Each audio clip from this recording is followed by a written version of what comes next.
नमस्कार, मी प्रशांत कदम। विधानसभा निवडणुकीमध्ये प्रत्येक उमेदवाराला खर्च करण्याची मर्यादा किती आहे माहिती आहे? 40 लाख रुपये।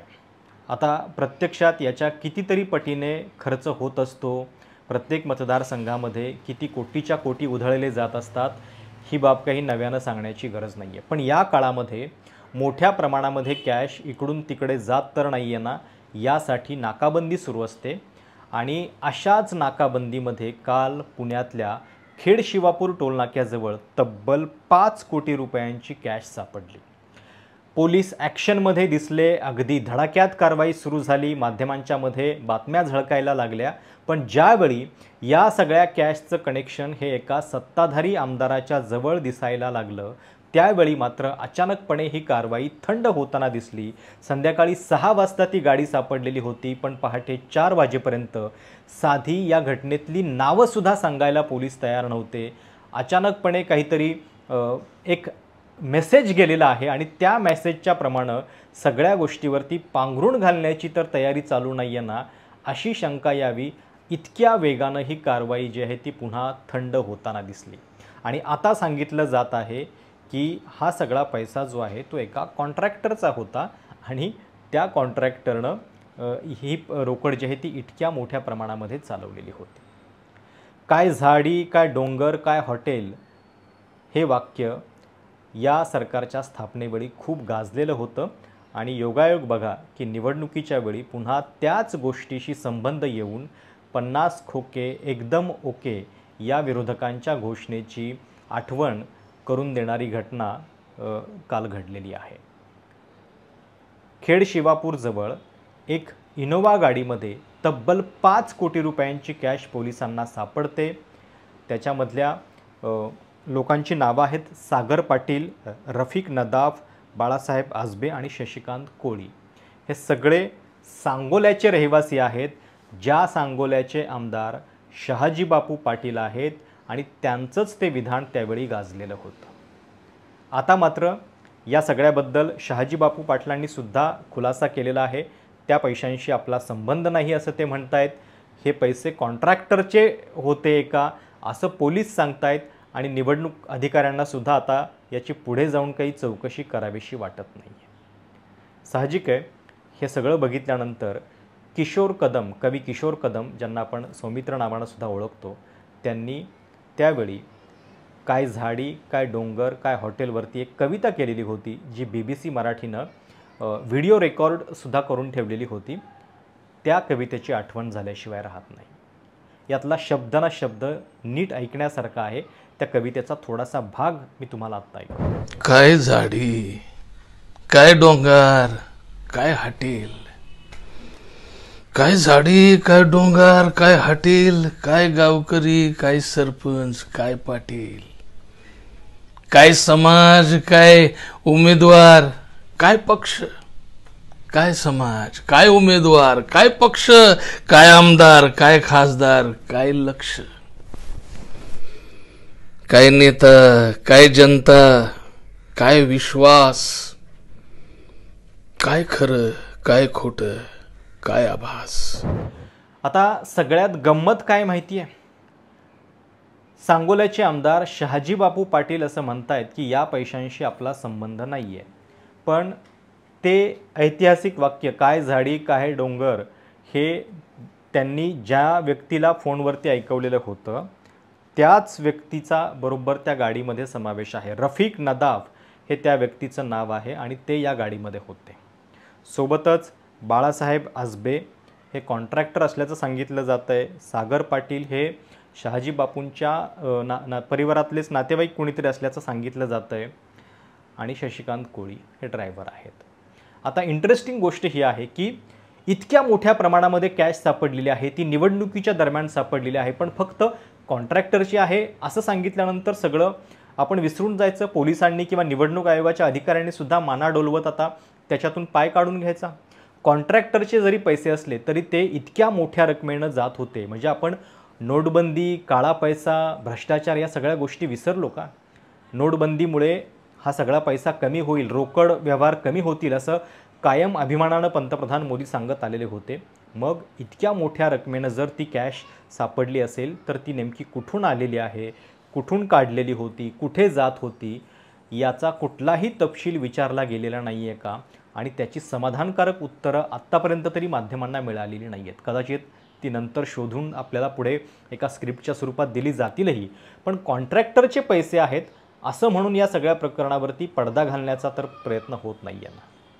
कारण शेवटी हे सरकार कॉन्ट्रॅक्टरचं सरकार म्हणून टीका होत होती आणि आता शेवटी कॉन्ट्रॅक्टरच त्यांच्या कामाला मदतीला धावून आलेत की काय, आणि त्यांच्या जोरावरती हे सगळं प्रकरण दाबण्याचा प्रयत्न होतोय का? संजय राऊत यांनी या सगळ्या प्रकरणावरती टीका केली आहे. काय म्हणालेत आणि त्याला शहाजी बापूंनी काय उत्तर दिलंय ते पण आपण ऐकूयात. उसमें से सांगोला के उनके जो गद्दार आमदार है उनके 15 करोड़ जा रहे थे. अभी 5 करोड़ का तो हिसाब लग गया, 10 करोड़ छोड़ दिया. 5 करोड़ का हिसाब दिखा दिया है. 2 गाड़ियाँ थी, उसी विधायक के लोग गाड़ी में थे. एक फ़ोन आ गया, एक गाड़ी छोड़ दी. वो जो वहाँ इंस्पेक्टर था वो पहले उसी विधायक ने अपने गांव में अपने सेवा में रखा था, वही उसको टोल नाका पर उसको भेजकर एक गाड़ी को छोड़ दिया. लेकिन 5 करोड़ रुपया हमारे लोगों ने जब्त करवा दिए हैं. राज्य के लगभग 150 विधायक हैं जिनको ये पैसा अब तक पहुंच गया है, 15-15 करोड़. बाकी का पैसा भी जाएगा. हमारे 2-4 हज़ार रुपया भी हमारे जब्त कर देंगे, हमारे गाड़ी से, हमारे पॉकेट में से हमारे जब्त कर देंगे. हाँ, लेकिन ये एक उदाहरण है किस तरह से पैसों का डिस्ट्रीब्यूशन चल रहा है मुख्यमंत्री या देवेंद्र फडणवीस या अजित पवार की तरफ से. गाडी माझी माझ्या कुटुंबातील कुणाचीही जवळची अशी नाही. संजय राऊतांना त्यांची सत्ता गेल्यापासून आणि आम्ही एक यशस्वी राजकीय उठाव केल्यापासून सकाळी रात्री झोपताना झाड दिसते, सकाळी उठताना डोंगर दिसतोय. त्याची नजर सदैव मला कुठं नाही कुठं सातत्यानं टार्गेट करायचं, बदनाम करण्याचा प्रयत्न करायचा, त्यांचा प्रयत्न सुरू कायमच आहे. तुम्ही बघताय, त्यामुळे मला काय त्यांच्याशी बोलायला आणि आपण माझा कोणताही संबंध नाही. अमोल नलावडे हा कार्यकर्ता कोणाच आहे? हा तसा अजूनही निश्चित कोणत्या पक्षाचा असा म्हणता येत नाही, पण त्यांचे संबंध शेतकरी कामगार पक्ष बी, दीपक आबा कारखाने ते त्यांचे वडील संचालक होते, ते सध्या मुलं माझी काम करतायत. सर्वच पक्षाशी नातं असतात, ते कुटुंब आहे. या 5 वर्षांच्या काळामध्ये एकूणच महाराष्ट्रामधल्या राजकारणाचा जो चिखल झाला आहे आणि गेल्या काही वर्षामध्ये तर सातत्यानं आमदार पळवापळवी असेल, पक्ष फोडाफोडी असेल, याच्यातच सगळा वेळ गेला. आणि आता निवडणुकीच्या काळामध्ये असं लक्ष्मी दर्शन इतक्या उघडपणे होतं आहे का, हा प्रश्न याच्यातला आहे. एक या सगळ्या प्रकरणामध्ये ज्यावेळी सत्ताधाऱ्यांचं कनेक्शन लक्षात आलं, त्याच्यानंतर मात्र प्रशासकीय व्यवस्था कशी एकदम गप्प झालेली होती. या सगळ्या घटनेबद्दल काही बोलायला तयार नव्हती. म्हणजे एरवी थोडी जरी रक्कम सापडली तरी त्याच्याबद्दलच्या लगेच कारवाया होतात, बातम्या होतात, धडक कारवाई होते.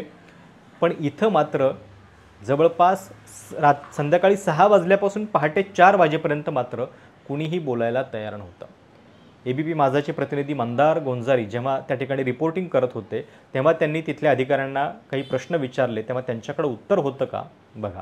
नाही काउंटिंग चाललं नाही, काउंटिंग नाही. मी काय म्हणतो, ठीक आहे ना, होऊ द्या, सकाळपर्यंत उद्या दुपारपर्यंत उद्या.